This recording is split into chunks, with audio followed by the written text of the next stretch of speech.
Saludos amigas y amigos, os doy la bienvenida a este vuestro canal. Bueno, pues hoy quiero reflexionar sobre una frase que acabo de escuchar en algún sitio que dice que necesitamos saber lo que es el mal para saber lo que es el bien.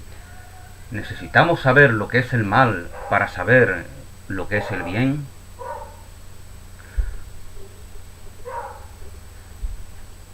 Bueno, parece que todo el mundo esto lo da por sentado, ¿no? Ahí tienes que saber lo que es la tristeza para valorar la alegría, tienes que conocer el dolor para disfrutar el placer.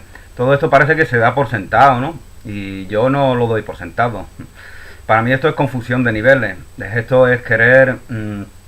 para mí esto es dualismo. Para mí esto es negación del único bien que es el bien de la vida. El bien que siempre está. El bien que no tiene contrario. Y bueno,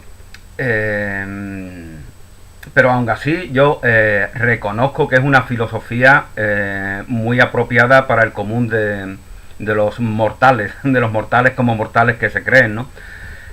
Para el común de las personas, ¿no? Esto de necesitamos, porque fijaos que cuando se dice esto, quien lo dice generalmente lo dice como un consuelo. Estoy sufriendo porque he perdido un ser querido, porque me ha dejado mi novia, porque ha pasado algo doloroso en mi vida. Entonces me consuelo con eso, ¿no? Necesito de toda esta tragedia, de todo este drama. Pero de alguna manera, al hacerse ese tipo de afirmaciones, está clamando por experiencias dolorosas, por experiencias incluso traumáticas, ¿no? Por eso este tipo de frases suelen ser bastante comunes en personas que tienen experiencias extremas o que las han tenido, porque necesitan darle valor a esas experiencias. No se plantean la opción de que todo ese conocimiento, toda esa enseñanza que recibieron, la podrían haber recibido sin necesidad de tener experiencias extremas. Y efectivamente muchas personas, muchas mujeres y hombres del mundo que tienen gran sabiduría y que no han tenido experiencias extremas, nos dan noticia de que no precisamos de ellas, no precisamos ser drogadictos, no precisamos volvernos sicarios, delincuentes horrorosos, no precisamos, yo que sé, haber estado a punto de morirnos, que nos hayan secuestrado, que nos hayan dado un tiro en el estómago. No precisamos de esas cosas para abrirnos al conocimiento, para abrirnos a las revelaciones de la vida, para abrirnos a conocernos a nosotros mismos. Por lo tanto, tomar como bandera esta frase, necesitamos conocer el mal para conocer el bien, es clamar por mal, es clamar por dolor, es clamar por sufrimiento, por conflicto, por ataque. Así es como yo lo veo. Y aún así, como os comentaba al principio, no quito de que efectivamente para muchas personas, o para algunas personas, o para bastantes personas, desde mi punto de vista cada vez menos, esta filosofía a la que alude esta frase, necesitamos saber qué es el mal para saber qué es el bien. Esta filosofía resulta práctica, útil, y igual que las muletas resulta práctica para ti si tienes un accidente, ¿no? Tienes un accidente, se te fractura la pierna, pues las muletas o la silla de ruedas es útil, ¿no? Pero ya cuando ya estés sano y tus piernas caminen sin problema alguno, pues ya las muletas y la silla de ruedas pues ya no te valen para nada. Pues lo mismo es esta filosofía.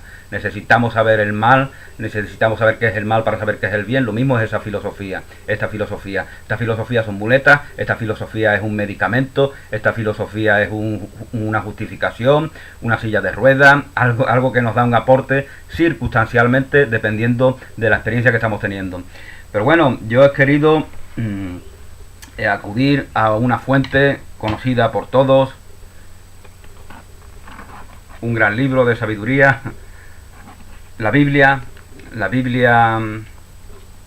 judeocristiana, porque estoy buscando el génesis del problema. Y digo, si busco el génesis de esta cuestión, pues lo mejor será acudir al Génesis, que es el primer libro del Pentateuco, de la Biblia, de los cristianos, así como de los judíos, ¿no?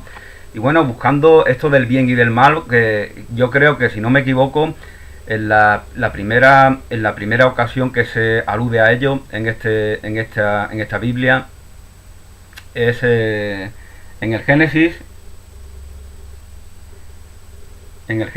y Y vamos a ver qué se nos dice, ¿no? Me gustaría leeros este pasaje en el cual pues dejamos el paraíso.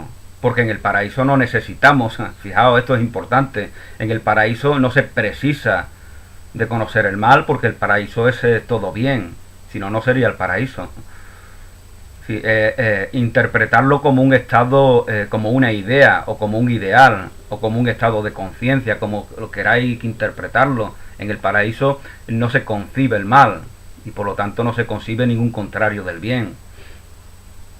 En el mundo es donde se da la dualidad, donde se dan los contrastes, donde se dan las comparaciones, pero al mismo tiempo aquel que vive a través de esos contrastes alberga en sí la conciencia de que hay algo superior a ello, que no precisa de contrastes ni de comparaciones.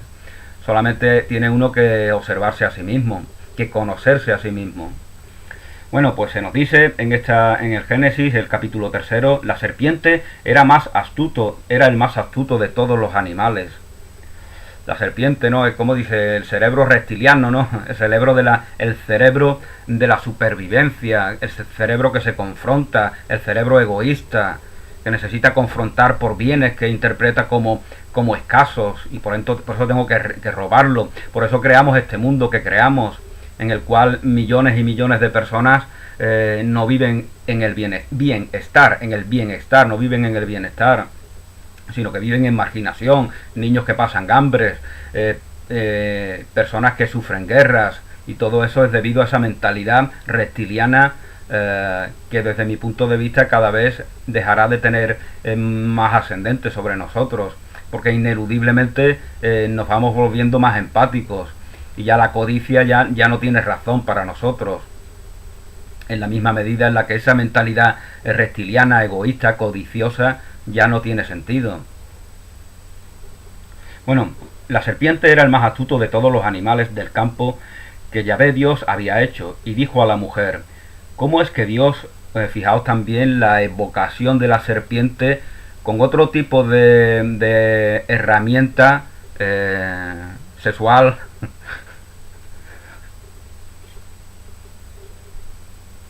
Y bueno, hasta aquí puedo leer, como decía Kiko Legrar. ¿Cómo es que Dios os ha dicho no comáis de ninguno de los árboles del jardín? Eso dice la serpiente. ¿Cómo es que Dios te ha dicho que no comas de jardín? Respondió la mujer a la serpiente: podemos comer del fruto de los árboles del jardín, mas del fruto del árbol que está en medio del jardín ha dicho Dios: no comáis de él, ni lo toquéis, so pena de muerte. Esto como cuando los niños les decíamos en los enchufes antiguos que no estaban tan protegidos como los de ahora, les decíamos que no tocara ahí, que te va a pasar algo malo. No es que lo castigáramos nosotros, no decidimos nosotros que si un niño mete los dedos en el enchufe se le dé un calambre, no lo decidimos nosotros, es una realidad que ya está ahí.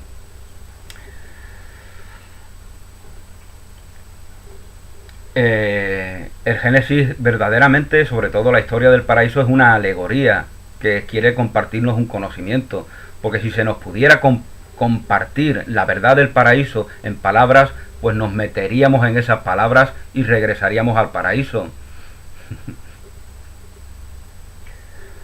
Entonces no se nos puede compartir la verdad del paraíso, solamente se nos puede hacer una alegoría. Y eso es exactamente lo que nos habla de la serpiente, de Eva, de Adán, de Yahvé, del árbol del bien y del mal, etcétera, etcétera. Todo eso son elementos de una alegoría que nos transmiten un conocimiento.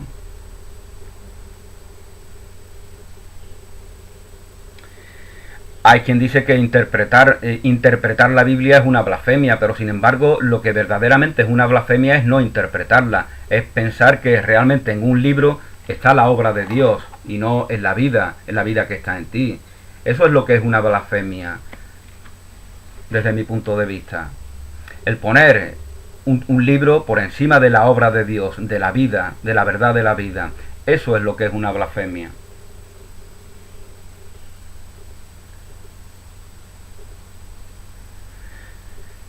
Respondió la mujer a la serpiente: podemos comer del fruto de los árboles del jardín, mas del fruto del árbol que está en medio del jardín, ha dicho Dios, no comáis de él, ni lo toquéis o pena de muerte.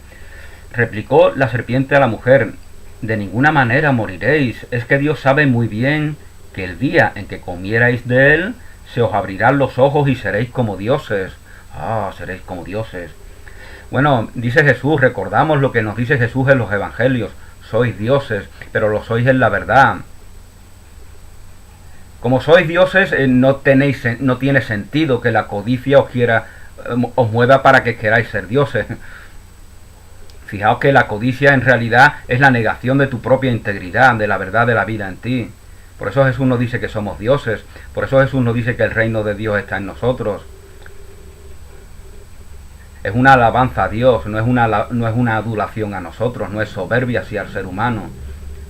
Porque lo que Dios hace es perfecto, es auténtico, es íntegro. Por eso dice Jesús, sois dioses, porque en ti está el reino de Dios íntegramente.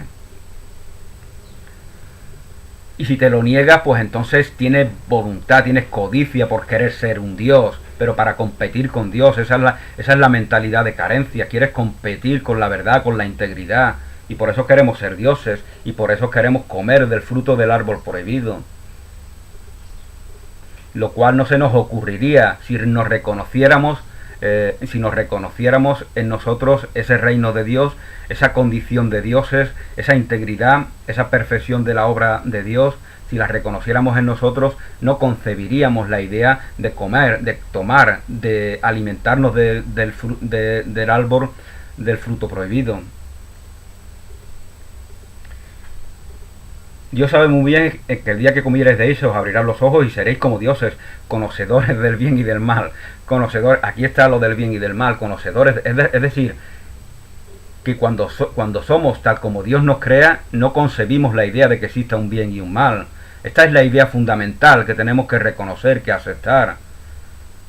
Pero no confundirnos de nivel. Efectivamente, en este nivel mundano vemos que hay mal y que hay bien. Vemos que tenemos que elegir. Pero cuando reconoces en ti esa integridad, ese reino de Dios, esa perfección, la elección es siempre fácil. La elección es siempre la de la bondad. Fijaos que la bondad es ese bonding que nos mantiene unidos. Es la conciencia de unidad, la conciencia de sabernos unidos, la conciencia de sabernos uno y manifestarlo en la diversidad. Porque al mundo hemos venido para manifestar diversidad, pero siempre dando noticia de la unidad, porque esa es nuestra verdad. La verdad es la unidad. Y es tan verdadero como se manifieste, como el hecho de que se tiene que manifestar en la diversidad. Pero como os comentaba, en la conciencia de unidad la elección siempre es fácil. La elección ya se da de por sí.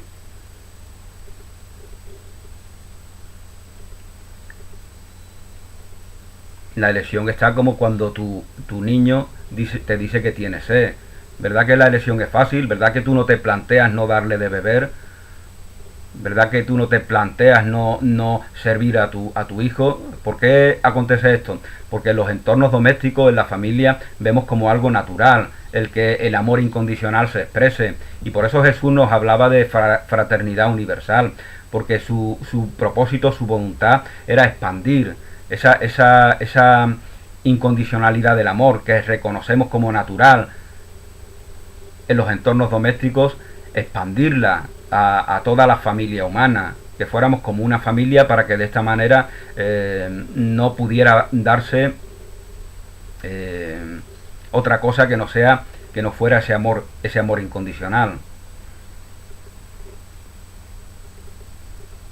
Bueno, como os comentaba, Dios sabe muy bien que cuando comáis se os abrirán los ojos, seréis como dioses y seréis conocedores del bien y del mal.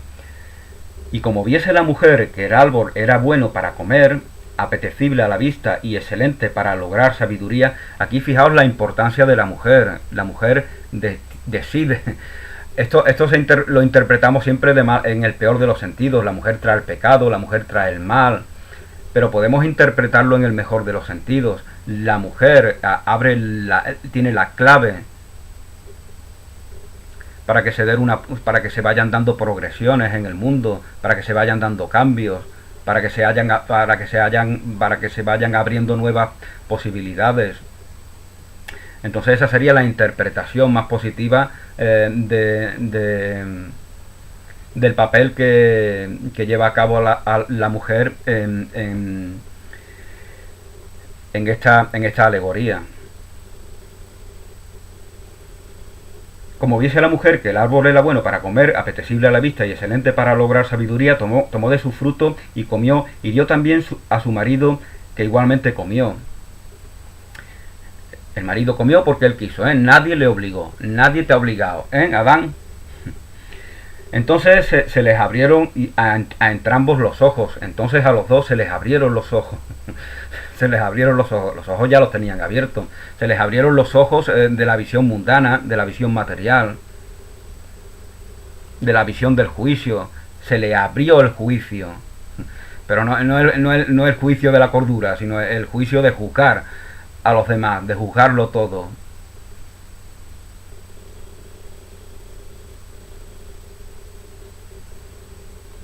Bueno, como se nos comentaba, se les abrió a ambos, a Adán y Eva, los ojos y se dieron cuenta de que estaban desnudos. Se dieron cuenta de que estaban desnudos. Y cosiendo hojas de higuera se hicieron unos ceñidores. Bueno, todo esto todavía vemos que el tanguita ese que se usa en las playas todavía evoca a esa hoja, ¿no? Hay que taparse ahí, que eso es pecado, es sucio. Por eso yo siempre digo que el tanga occidental realmente es como el burka, tiene el mismo propósito. Tiene olvidarnos del pecado, de lo sucio, de lo malicioso. Bueno, oyeron luego el ruido de los pasos de Yahvé Dios, que se paseaba por el jardín a la hora de la brisa, y el hombre y su mujer se ocultaron a la vista de Yahvé Dios, se ocultaron a su vista, ya están avergonzados, ya piensan que han hecho algo malo. Ellos se están juzgando a sí mismos, ellos se están condenando a sí mismos, ellos están dando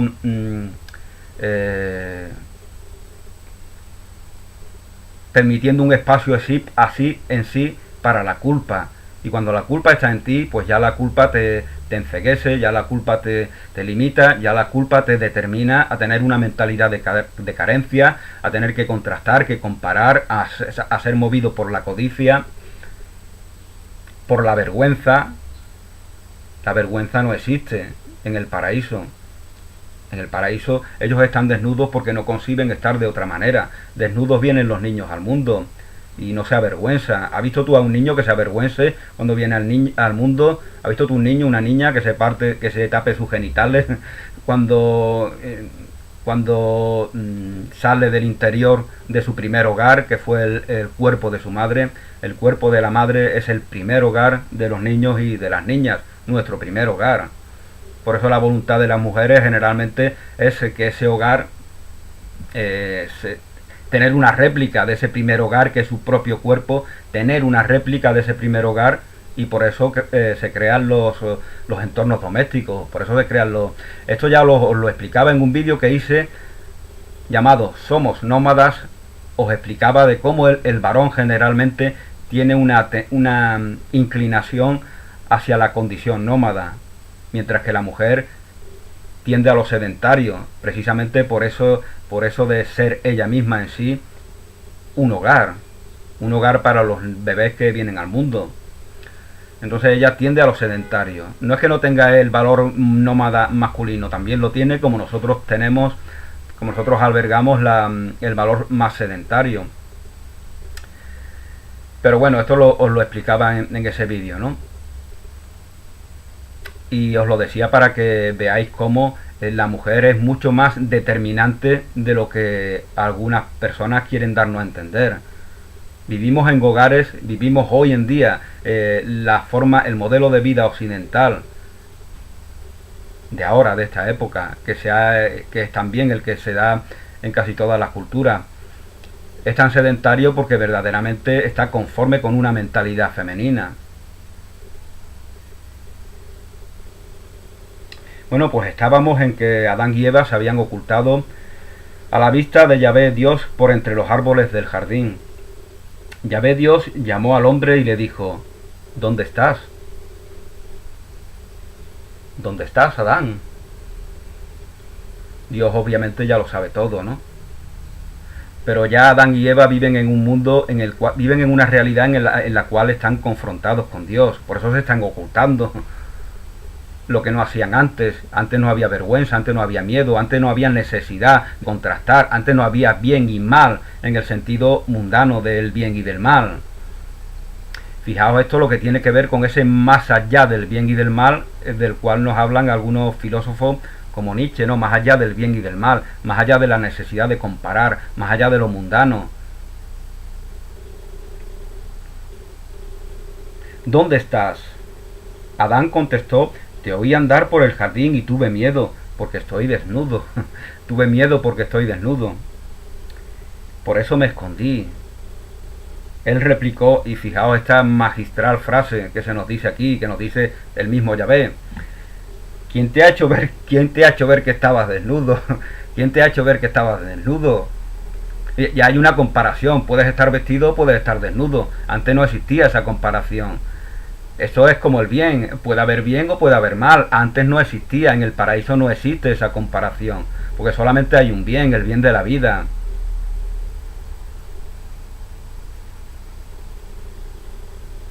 El paraíso es un estado de conciencia, es reconocerte el bien. Verdaderamente esa es la iluminación. Desde mi punto de vista, a ese nivel llega Jesús en los 40 días y 40 noches que pasa en la montaña, ¿no? O en el desierto.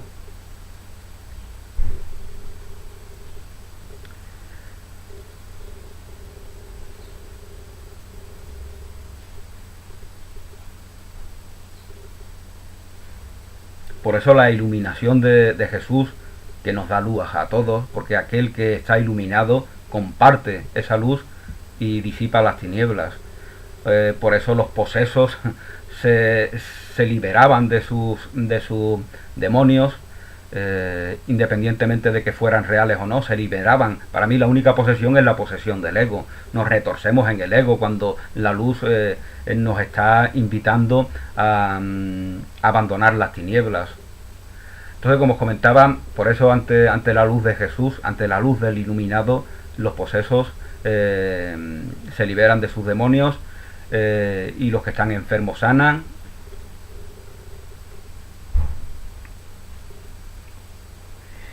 ¿Quién te ha hecho ver que estabas desnudo? ¿Has comido acaso del árbol que te prohibí comer? ¿Has comido acaso del árbol que te prohibí comer? Fijaos que esto es una alegoría porque en el paraíso es imposible que exista la prohibición. Pero una vez que hemos salido del paraíso, ya tiene sentido, como tienen sentido las normativas mundanas, ¿no? Las normativas de los estados, las legislaciones, porque ya el mal se convierte en algo natural, entre comillas, en algo normal. El egoísmo, la codicia, la mentira, todo se convierte en algo normal porque excusamos el tomar estos caminos. Pero en el paraíso no es que no lo excusemos, es que no concebimos la mentira, no concebimos el ataque, no concebimos la carencia, la culpa, la vergüenza, la codicia, no la concebimos porque estamos en el paraíso y estamos desnudos, estamos íntegramente. ¿Por qué estamos desnudos? Porque ya no sabemos que la auténtica abundancia está plena en nosotros y está plena en todos. Dijo el hombre: la mujer que me diste por compañera me dio del árbol y comí. La mujer que me diste por compañera me dio del árbol y comí. Fijaos que cuando aparece la mujer,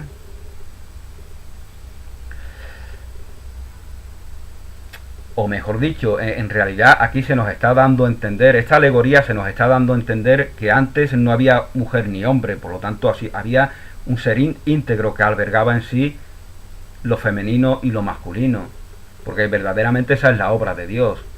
Cuando nos separamos, pues entonces se da la mujer y se da el hombre como seres separados, que han emergido, que han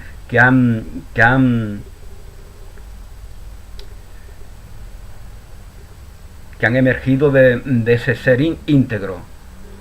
Pero esa integridad, como estamos hechos a imagen y semejanza de aquello que nos trae al mundo, entonces en nosotros existe todo eso. Por eso en nosotros existe todo ese potencial femenino y masculino, todas esas energías masculinas y femeninas, independientemente de que interpretemos un rol masculino o femenino, independientemente de que seamos hombres o mujeres. Entonces esto es un conocimiento que te permite acceder a otro estado de conciencia, que es justamente el de la unidad. Y entonces esto reinterpreta las relaciones entre mujeres y hombres, la convierte en la principal relación, verdaderamente. Pero es la principal relación porque es la principal relación en ti. La de lo femenino y la de lo masculino. Entonces solamente reconociéndote en esa armonía que ya se da en ti, se dan relaciones con las personas del otro sexo que son fluidas, que son naturales y que te permiten que se dé un resultado, que se dé fruto, no solamente porque se tenga un bebé. Fruto se da cuando llegamos a nuevos conocimientos, a nuevas revelaciones, cuando sabemos que estamos progresando.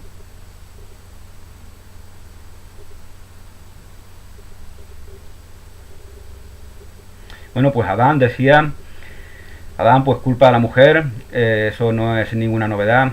La mujer que me diste por compañera me dio del árbol y comí. Dijo pues Yahvé Dios a la mujer: ¿por qué lo has hecho? ¿Por qué lo has hecho, Eva? Y contestó la mujer: la serpiente me sedujo y comí. La serpiente me sedujo y comí.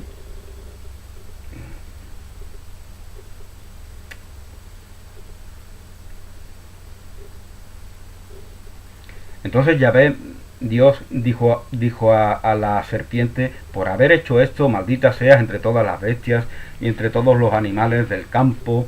Sobre tu vientre caminarás y polvo comerás todos los días de tu vida. Enemistad pondré entre ti y la mujer, y entre tu linaje y su linaje. Él te pisará la cabeza mientras echas su calcañar. A la mujer le dijo: tantas haré tus fatigas cuantos sean tus embarazos.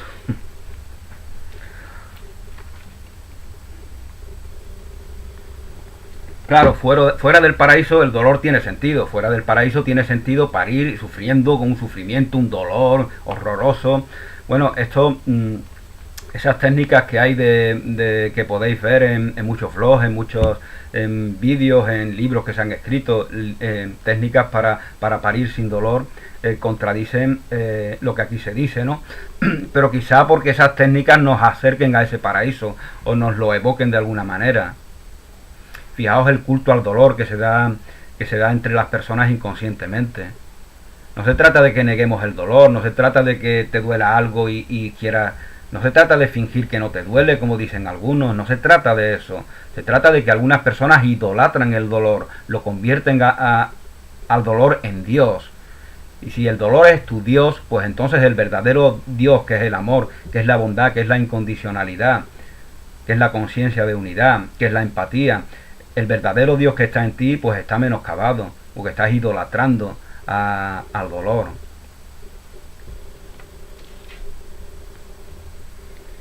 Bueno, pues como os comentaba, con dolor parirás los hijos, hacia tu marido irá tu apetencia y él te dominará. Fijaos que en un mundo sin Dios, en un mundo sin integridad, en un mundo sin amor incondicional, pues a veces se tiende a que la fuerza física no se manifiesta como algo que se pone al servicio de nuestros semejantes, como cuando tomamos en nuestros brazos al bebé, ¿no? Os puedo poner el ejemplo doméstico de siempre. Tomamos al bebé, no se nos ocurre hacerle daño a nuestro hijo, a nuestro bebé con nuestros brazos, ¿verdad? Ni siquiera se nos pasa esa idea por la cabeza. Sin embargo, en los conflictos entre mujeres y hombres, pues vemos que la violencia doméstica, pues a veces se da, ¿no? Porque no hay amor realmente, porque no hay inclinación, esa inclinación natural al servicio no se da. Entonces la fuerza física se usa para oprimir, para imponerse, para hacer daño. Es decir, el paraíso realmente es un estado de conciencia al cual debemos de aspirar, debemos querer regresar a ese paraíso.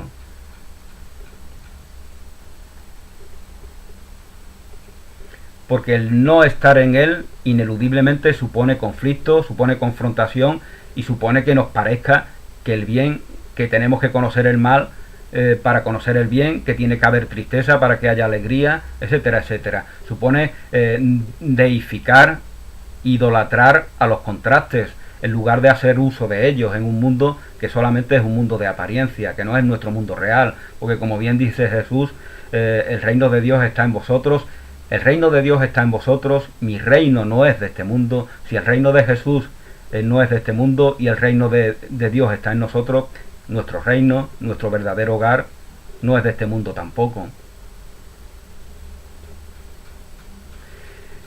Y bueno, ya os comentaba en el vídeo que hice sobre un reino dividido no permanece. Un reino dividido, si interpretamos que ese reino de Dios que está en nosotros es un reino dividido, pues nos pasa lo que le pasa a Eva y lo que le pasa a Adán, que nos avergüenza ir desnudos, que necesitamos, que huimos de Dios, que nos confrontamos a Él, que es confrontarnos a la verdad, a la integridad, a la incondicionalidad del amor. Entonces ya estamos en el infierno realmente, porque nos estamos negando nosotros mismos, no porque Dios nos expulse, sino porque nosotros nos estamos negando a reconocernos en ese paraíso. Y a partir de aquí nos inventamos mil historias, relacionamos el amor con la debilidad, en lugar de relacionarlo con la fortaleza, como acontece en el mundo. Nos inventamos mil historias para justificar el hecho de seguir fuera de ese paraíso. Entonces ya nuestro foco en esto caen grandes científicos, grandes filósofos, grandes pensadores, inconscientemente buscan la justificación para seguir fuera de ese paraíso, fuera de ese nivel de conciencia, fuera de la incondicionalidad del amor, fuera de ese reino íntegro de Dios que está en nosotros.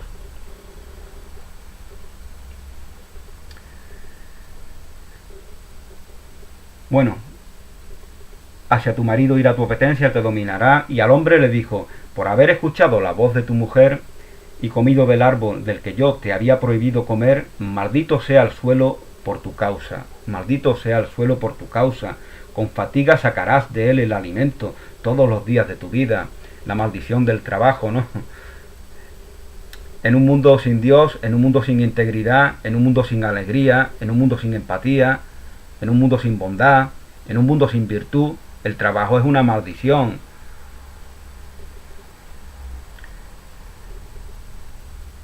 Pero en un mundo donde manifestamos nuestra vocación, nuestra voluntad de servir, el trabajo es una bendición. El trabajo es una bendición porque lo vemos como algo natural. Da igual que barramos una calle, da igual que escribamos un libro, da igual que presidamos un gobierno, da igual que hagamos una operación en un hospital. El trabajo es una bendición porque tenemos vocación de servir. Por lo tanto, el trabajo no es más que la manera en la que prestamos servicio a nuestros semejantes.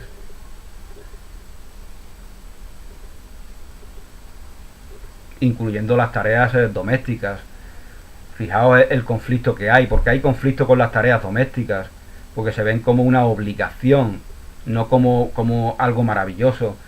Limpiar tu casa, arreglar tus cosas, lavar tu ropa, preparar la comida, no lo vemos como algo maravilloso, como una oportunidad maravillosa de servir a nuestros semejantes, sino como una obligación de la cual queremos huir. Y eso confronta a mujeres y hombres, realmente. Como vemos que sucede.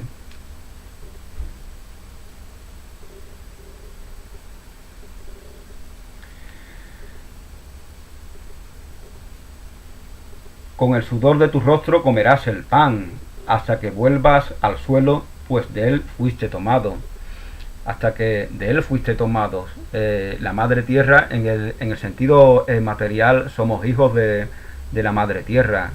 Hacia ella volvemos. La energía que se manifiesta en la materia retorna a la tierra cuando abandonamos la vida en el mundo. Eres polvo y al polvo tornarás. Ya no te reconoces en espíritu, por lo tanto ya te crees que eres un pedazo de carne que empieza y que termina, que nace y que muere, y por lo tanto estás rindiéndole culto al Dios de la muerte. Por eso nos dice Jesús en los evangelios que Dios es Dios de vida. Dios es Dios de algo que permanece siempre. Dios es Dios de algo que siempre está. Dios es Dios de algo que no empieza y que no termina. Por lo tanto, si nos creemos un pedazo de carne que empieza y que termina, lo que estamos es reverenciando, idolatrando, venerando al Dios de los muertos, no al Dios de vida, no al Dios auténtico, no al Dios verdadero. El hombre llamó a su mujer Eva, por ser ella la madre de todos los vivientes. Yahvé Dios hizo para el hombre y su mujer túnicas de piel y los vistió. Y dijo, he aquí que el hombre ha venido a ser como uno de nosotros. He aquí que el hombre ha venido a ser como uno de nosotros. Fijaos, esto de nosotros encaja en la mitología grecorromana, ¿no? En la cual pues hay muchos dioses, ¿no? Donde se refieren a la divinidad como multitud de dioses, ¿no? Zeus, Neptuno, Cronos, etcétera, etcétera, etcétera.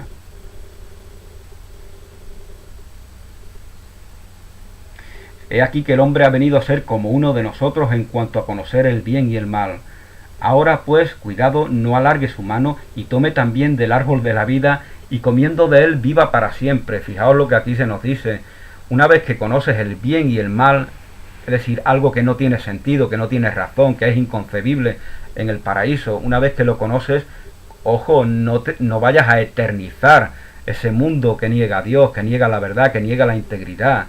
No vayas a ser lo eterno, porque te has vuelto poderoso como Dios. Y si niegas a Dios, que verdaderamente en Él está tu vida, si lo niegas, pues entonces en tu mundo de ilusiones puedes eternizar. Y por eso se repite, por eso ese eterno retorno, por eso ese círculo vicioso en el cual tenemos experiencia, por eso esa mujer que es maltratada por un hombre, por otro y por otro. Por eso esa persona que miente y vuelve a mentir y vuelve. Estamos siempre a la expectativa de que algo azaroso nos cambie nuestra realidad, porque no creemos en nuestra integridad, no creemos en nuestro poder. Entonces tenemos voluntad inconsciente de eternizar esa negación del paraíso que estamos haciendo. Y a esto es a lo que se refiere la figura que habla en nombre de Dios en esta alegoría.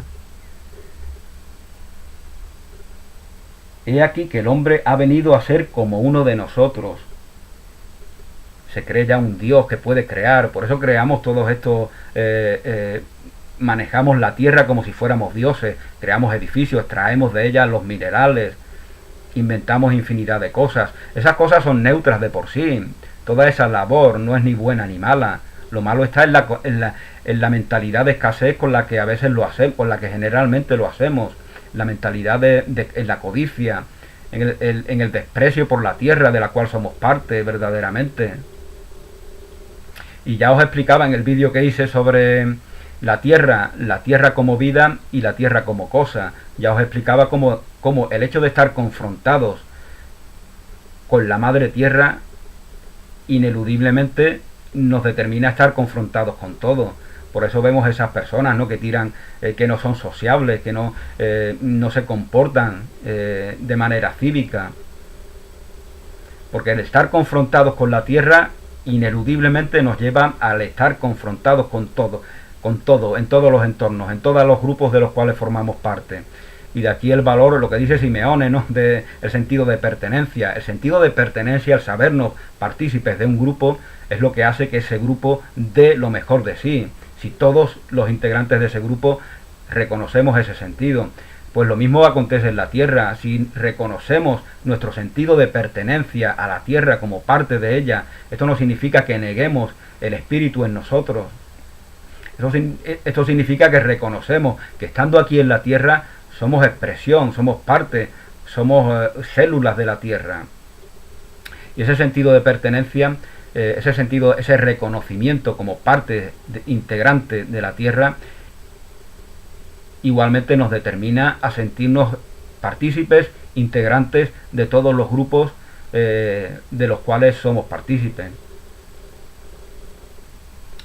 Bueno, os voy a repetir la frase. He aquí que el hombre, porque esta frase es muy importante. Y como todas las grandes frases que se nos dicen en la Biblia, pues se pueden distorsionar, malinterpretar, adaptar, que es lo que hacemos en el mundo. Adaptamos grandes enseñanzas para que tengan un valor en nuestra perspectiva mundana. Esto es como el refranero español, el sabio, rico y profundo refranero español. Lo que yo siempre pienso, ¿no? Que muchos usan los refranes para potenciar sus virtudes y otros los usan para justificar sus vicios. Y el mismo refrán vale para lo uno y para lo otro, porque está en la persona, está en el individuo. Reconocer la enseñanza que hay en un refrán, en una cita, o distorsionarla y adaptarla a su pequeño mundo de confrontación, de comparación. He aquí que el hombre ha venido a ser como uno de nosotros en cuanto a conocer el bien y el mal. Ahora, cuidado, no alargue su mano y tome también del árbol de la vida y comiendo de él viva para siempre. Has huido del paraíso, ahora ya no puedes vivir para siempre. Pero te puedes imaginar que puedes hacerlo y puedes querer comer del árbol de la vida para ser eterno. Esto es la magia negra.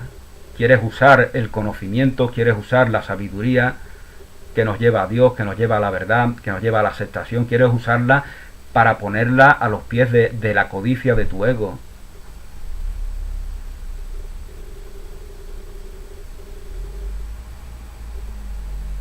En el libro de Sanoni, de Burke Barber Lytton, se habla un poco hay algún personaje que le pasa esto, ¿no? Tiene codicia mundana y quiere acceder a todo aquello que le dé ese conocimiento, pero no tiene voluntad de saber, no tiene voluntad de amar, no tiene voluntad de reconocer en sí esa integridad. Está movido por la codicia. Esto le pasa también bueno, en algunas de las películas de Indiana Jones, ¿no? El que se toma el cáliz, que simboliza justamente, viene a simbolizar esto, viene a simbolizar el árbol de la vida, el cáliz de la eternidad. Bebes del cáliz y eres eterno, te reconoces en la eternidad. Entonces, en algunas de estas películas, el malvado codicioso quiere beber del cáliz para ser eterno, pero en él no funciona. No puede funcionar porque movido por la codicia simplemente te estás dirigiendo a la autodestrucción, porque te estás negando en esa integridad. La codicia es consecuencia de no reconocerte que ya lo eres todo, que ya lo tienes todo. Entonces piensas que tienes que medrar mundanamente. Entonces tú ya te estás condenando al ser movido por la codicia. Entonces, como vemos en esa película de Indiana Jones, cuando bebe del cáliz o toma del árbol de la vida, lo que hace es corroborar esa codicia que niega aquello que le provee verdaderamente el árbol de la vida o el cáliz, esa eternidad. Pero que el cáliz o el árbol de la vida nos provea de eternidad no es más que un símbolo, porque la eternidad ya está en nosotros, creada por Dios. Entonces,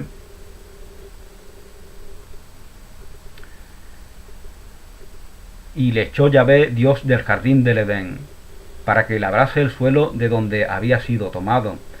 Y habiendo expulsado al hombre, puso delante del jardín del Edén querubines y la llama de espada vibrante para guardar el camino del árbol de la vida. Es decir, no puedes hacer ese árbol de la vida, es un concepto que está dentro del paraíso. Por lo tanto, querer tomar del árbol de la vida movido por la codicia, movido por el egoísmo, movido por la necesidad de contrastar, de comparar, querer tomar de ese árbol de la vida nunca se puede dar. Solamente te puedes imaginar que lo haces. No puedes ser eterno aquí, fuera del paraíso. Aquí está el paraíso también, pero tenemos que reconocérnoslo. Fuera del paraíso no puedes ser eterno, no puedes tomar del árbol de la vida. Bueno, pues esto creo que con esto ya he dicho más o menos lo que tenía que decir. La charla iba sobre